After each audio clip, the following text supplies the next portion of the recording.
Hai, selamat datang di ini video Elsdin. Kesempatan kali ini Kak Diana masih mau berbagi ke adik-adik semuanya terkait materi biologi, yakni Kingdom Animalia atau dunia hewan. Penasaran kan kira-kira di Kingdom Animalia ini membahas apa aja sih? Oke, kita langsung aja ke pembahasan. Nah, untuk Kingdom Animalia itu konsep dasar yang harus kita pahami itu terkait karakteristiknya secara general atau umum ya, di mana karakteristik yang akan dibahas itu terkait dari level of organization, dimulai dari jenis selnya, jaringan penyusunnya, lalu simetri tubuhnya, rongga tubuh atau selom. Nah, dari beberapa karakteristik general itu nanti bisa kita dapatkan ya kelompok-kelompok dari filumnya gitu. Oke. Mari kita lihat karakter yang pertama. Karakteristik Kingdom Animalia yang pertama dimulai dari bagian dari sel ya. Bagian sel yang membahas membran inti ya. Jadi dia masuk di eukariotik atau udah punya membran inti. Jadi DNA dan kromosomnya itu sudah dilindungi suatu membran inti. Kalau yang prokariotik dia belum. Makanya nyebar aja di sitoplasma. Oke, next. Yang kedua, dari tingkatan sel nih, termasuk multiseluler atau terdiri atas banyak sel, ya. Jadi satu sel membuat suatu kumpulan menjadi jaringan ya, kumpulan jaringan menjadi organ dan kumpulan organ menjadi sistem organ dan kumpulan sistem organ ini nanti membentuk organisme. Jadi untuk Kingdom Animalia, selnya itu termasuk multiseluler. Kalau uniseluler kebanyakan dari kelompok protista ya. Oke, berikutnya. Nah, dari struktur selnya itu dia tidak punya dinding sel karena dinding sel itu hanya dimiliki oleh sel tumbuhan. Karakter berikutnya Kingdom Animalia itu terkategori heterotrof. Jadi dia nggak bisa buat makanan sendiri. Mereka mengkonsumsi makanan dari organisme autotrof ya yang bisa membuat makanannya sendiri. Kalau kita lihat pada gambar ini contohnya hewan herbivora itu memakan tumbuhan gitu. Nanti terjadi aliran materi dan energi ya dari proses rantai makanan gitu. Jadi nanti ada lagi di sini konsumen tingkat 1 yaitu karnivora ya, yang akan memakan si herbivora ini dan seterusnya. Karakter berikutnya dilihat dari jaringan penyusunnya. Ada dua ya, ada parazoa dan eumetazoa. Kalau parazoa itu berarti dia belum punya jaringan sejati atau jaringan penyusunnya itu cuma satu jenis aja. Contohnya pada filum Porifera. Nah, yang berikutnya itu adalah eumetazoa. Kalau di biologi, eu itu artinya sejati. Berarti hewan ini sudah punya jaringan sejati atau jaringan penyusunnya itu bervariasi lebih dari satu jenis. Nah, ini dimiliki oleh seluruh filum kecuali Porifera tadi. Karakteristik berikutnya itu adalah simetri tubuh. Jadi nanti ada 3 ya sebenarnya. Ada yang namanya asimetri. Kalau asimetri itu ketika kita potong bagian tubuhnya itu nggak jelas gitu. Perbedaan setiap bagian-bagiannya itu. Nah, berikutnya ini ada simetri tubuh tipe radial. Dimana kalau bagian tubuhnya itu tersusun melingkar ya. Kalau kita potong, hasil potongannya itu diperoleh bentuk yang sama ya. Ada bagian puncak, atas sisi oral dan bagian dasar dan juga aboral. Yang ketiga, simetri tipe bilateral, di mana bagian tubuhnya itu tersusun bersebelahan dengan bagian lainnya. Jadi kalau kita potong dari bagian mulut sampai anusnya, dia akan didapat sisi kanan dan kiri yang sama. Dan hewan bersimetri bilateral ini punya 4 bagian atau 4 sisi ya. Ada sisi anterior, depan, sisi posterior, belakang, sisi atas ya, dorsal, dan sisi bawah, ventral. Lanjut ke karakteristik berikutnya itu adalah lapisan tubuh. Jadi untuk kingdom Animalia nanti dibedakan menjadi dua berdasarkan lapisan tubuh. Ada yang namanya itu diploblastik, terdiri dari dua lapisan ya. Ya, ini lapisan luar ektoderm sama lapisan dalam endoderm. Nah, di antara ektoderm dan endoderm itu terdapat mesoklea ya. Lalu yang kedua itu triploblastik atau dia terdiri atas 3 lapis tubuh ya. Bagian luar ektoderm, bagian tengah mesoderm, dan bagian dalam itu adalah endoderm. Karakteristik berikutnya itu adalah rongga tubuh. Jadi ada 3 jenis rongga tubuh dari kingdom Animalia. Yang pertama acelomata. Kalau dari istilah biologi, A itu berarti belum atau tidak punya ya. Berarti dia belum punya rongga tubuh. Jadi tubuhnya itu padat. Kalau bisa dilihat di gambar ya, ini kan bagian tengah adalah bagian saluran pencernaan yang dibentuk dari endoderm. Terus bagian luarnya ini adalah ektoderm. Nah, jadi antara ektoderm dan endodermnya itu tidak ada rongga, padat gitu. Contohnya ini pada filum platyhelminthes atau cacing pipih. Yang kedua, itu ada tipe rongga tubuh pseudocelomata. Pseudo ya. Pseudo ini berarti semu, artinya dia punya rongga yang belum sesungguhnya atau semu ya. Ini kita lihat pada gambar yang tengah, ini adalah saluran pencernaan. Terus yang ini di antara saluran pencernaan itu ada pseudocelom ya. Terus ada bagian mesoderm dan bagian terluar adalah bagian ektoderm gitu. Contohnya itu nanti pada filum Nemathelminthes atau cacing gilik ya. Nah, tipe yang ketiga dari rongga tubuh itu adalah celomata. Artinya dia sudah punya rongga tubuh sejati berisi cairan dan memiliki lapisan lengkap ya dari mesoderm. Nah, ini kita lihat ya gambarnya. Bagian tengah ini saluran pencernaan, perkembangan dari endoderm, terus di antaranya ini ada xolom ya. Xolom ini adalah rongga tubuhnya, lalu di luarnya ini adalah bagian ektoderm gitu.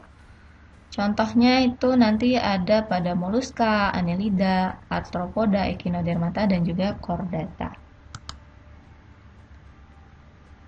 Oke, berikutnya ini kita bahas dulu ya konsep dari perkembangan embrio. Ini sebenarnya nanti menceritakan dari mana sih asal-usul lapisan-lapisan tubuh hewan tadi ya, lapisan ektoderm, mesoderm, endoderm itu sebenarnya dari mana gitu.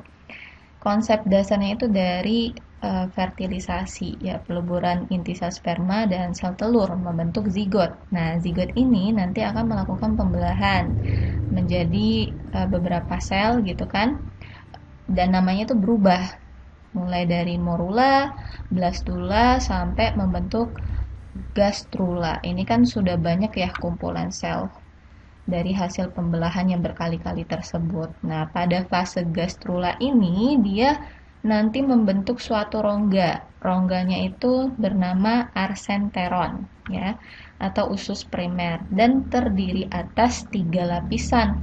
Ada lapisan terluar ektoderm, lapisan dalam endoderm, dan juga ada lapisan tengah ya, mesoderm. Terus di bagian bawahnya itu adalah blastofor, bukaan dari gastrula ya menuju arsenteron. Jadi awalnya itu terjadi ini ya, di atasnya terjadi invaginasi, pelekukan sel bagian bawah itu ke dalam sehingga dia membentuk rongga gitu. Nah, kita lihat nih bagian sebelah kanan gambarnya ya. Ternyata bagian dari lapisan-lapisan gastrula tersebut nanti akan mengalami diferensiasi dan berkembang menjadi jaringan-jaringan tertentu ya dari sistem organ gitu. lapisan terluar deh, ektoderm. Ternyata dia nanti menjadi jaringan epidermis ya, terus saraf dan juga sel-sel pigmen. Intinya sebagai pelindung lah ya. Kemudian untuk bagian lapisan tengah atau mesoderm ini nanti akan berkembang menjadi jaringan otot ya, terus jaringan darah dan lain sebagainya. Yang terakhir itu lapisan dalam atau endoderm. Dia akan berkembang menjadi sistem pernapasan di sini ya dan juga sistem pencernaan. Gitu. Inilah asal mula ya, asal mula lapisan-lapisan tubuh tadi dan bagaimana nanti perkembangannya setelah dia dari bentukannya lapisan nanti membentuk suatu sistem organ gitu. Karakter berikutnya itu adalah perkembangan saluran pencernaan pada saat masih embrio. Jadi masih berkaitan dengan gambar gastrula tadi ya. Kalau kita amati tadi gambar gastrulanya itu terdapat bagian blastopor. Nah, bagian blastopor ini dia nanti akan berkembang menjadi saluran pencernaan. Kalau saluran pencernaan itu kan dimulai dari bagian mulut sampai ke anus. Nah, berdasarkan perkembangan dari blastopor ini, dia dibedakan menjadi dua. Ada protostomia dan deuterostomia. Untuk yang protostomia, blastofornya itu akan berkembang menjadi mulut dulu. Protos itu kan awal ya. Jadi awalnya akan menjadi mulut dulu, kemudian menjadi anus. Contohnya pada hewan moluska, annelida, dan juga arthropoda. Sedangkan kalau deuterostomia itu kan akhir ya. Jadi blastofornya itu nanti akan berkembang menjadi anus, kemudian di akhir baru berkembang menjadi mulut. Contohnya pada filum Echinodermata dan juga vertebrata. Nih, kalau teman-teman bisa lihat ya pada gambar untuk yang protostom ya, bagian blastofornya menjadi mulut, terus di dalamnya itu ada rongga arsenteron, usus primer, lalu di ujungnya nanti membentuk anus. Kalau yang deuterostom itu blastofornya berkembang menjadi anus dulu ya, masuk ke rongga arsenteron atau usus primer tadi, baru di akhir dia akan membentuk mulut gitu ya. Oke, next. Karakteristik kingdom Animalia tentu dia hidup di habitat yang beragam. Ada yang hidup di kutub ya, hutan, gurun, perairan, ada perairan laut nanti ya sama air tawar, itu di sungai atau di danau, hutan hujan tropis, dan juga padang rumput gitu. Karakteristik berikutnya tentu mereka melakukan yang namanya reproduksi, baik itu secara seksual dan juga aseksual. Fertilisasi ini konsepnya kan peleburan inti sperma dan inti telur ya. Ini adalah konsep dasar dari reproduksi seksual ya, dengan cara fertilisasi tadi. Nah, fertilisasinya itu dibedakan menjadi dua, ada fertilisasi internal sama eksternal. Untuk fertilisasi internal berarti pembuahannya itu terjadi di dalam tubuh induk betina. Biasanya terjadi pada hewan-hewan yang hidup di darat, gitu ya. Sedangkan kalau fertilisasi eksternal itu pembuahannya itu terjadi di luar dari tubuh induk betina. Contohnya itu pada ikan dan katak. Jadi nanti si katak ini kan yang jantan mengeluarkan sel sperma dan yang betina mengeluarkan si sel telur. Dan proses fertilisasinya itu peleburan kedua sel ini akan terjadi di dalam air gitu, bukan di dalam tubuh organ reproduksi betinanya. Oke. Terus ada juga yang namanya hermaprodit ya. Berarti hewan ini dia punya kemampuan untuk menghasilkan dua gamet, yaitu sperma dan telur. Jadi kalau mereka punya dua gamet nggak perlu kawin, nggak, tetap butuh kawin ya. Butuh kawin. Mereka harus cari pasangan supaya bisa melakukan reproduksi secara seksual. Kemudian hewan juga melakukan reproduksi secara aseksual atau vegetatif. Konsepnya itu berarti individu baru itu terbentuk dari bagian induknya gitu ya. Yang mana itu nanti sama persis sifatnya dan karakternya. Ada dua, melalui budding atau tunas, contohnya pada Hydra, lalu dengan cara fragmentasi, contohnya pada planaria ya, cacing pipih. Tentang takson pada hewan, yang tertinggi itu adalah domain, lalu ada kingdom, phylum, class, order, family, genus, dan spesies.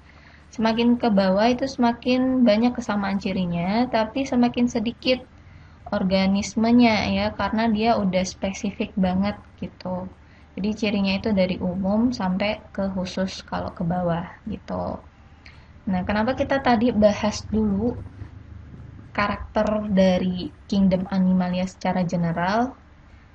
Karena nantinya kita akan membahas ya, setiap film itu berdasarkan karakter-karakter general tadi gitu. Misalkan dimulai dari tipe selnya, kemudian jaringan penyusunnya, rongga tubuh, lapisan tubuhnya gitu ya. Terus kita juga akan membahas karakter khas dari setiap film tersebut supaya bisa kita pahami kenapa dia terkategori film A, film B, film C gitu. Apa yang membedakan antara film A, B, dan C? Walaupun secara general mereka.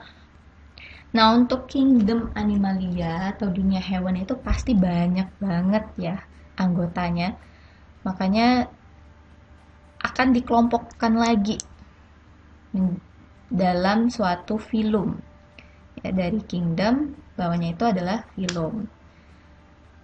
Sebelum film itu ada super film atau bisa juga disebut sub kingdom, yaitu dibedakan menjadi dua ya, vertebrata dan invertebrata.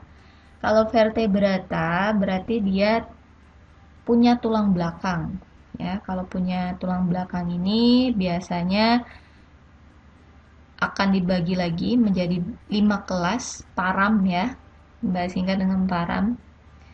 Mulai dari Pisces ini nanti banyak ya kelompok-kelompoknya. Terus amfibi, reptil, aves, dan mamalia. Ini adalah kelas dari vertebrata yang bertulang belakang. Kemudian nanti ada kingdom dari avertebrata yang tidak punya tulang belakang. Ada 9 filum ya. Mulai dari porifera ya, Cnidaria, Mollusca, Echinodermata, Platyhelminthes, Nematoda, Annelida, dan Arthropoda. Nah, ini semua nanti kita bikin tabel ya, bikin tabel setiap filmnya. Kemudian kita bikin karakteristik general tadi ya, dari tipe sel, jaringan penyusunnya, rongga tubuhnya, terus lapisan tubuh, cara reproduksi, dan karakteristik khasnya yang bikin setiap film ini punya alasan yang kuat kenapa mereka dibedakan satu sama lain gitu ya, atau dikelompokkan berbeda satu sama lain. Jadi dari situ kita masih nyambung dengan pelajaran taksonomi ya, mengelompokkan hewan berdasarkan kesamaan ciri dan juga perbedaannya. Oke, kita cukupkan sampai di sini dulu untuk pembahasan kali ini. Semoga bisa bermanfaat dan dipahami dengan baik. Memang cukup kompleks ya untuk materi ini, tapi kalau kalian udah paham dasarnya, yaitu harus tahu karakteristiknya dulu, baru kita bisa lanjut membahas ke film-filmnya, maka itu akan mudah berikutnya. Oke, mungkin itu aja ya. Jangan lupa subscribe channel ini, nyalakan loncengnya untuk video-video terbaru, dan share jika bermanfaat. Terima kasih.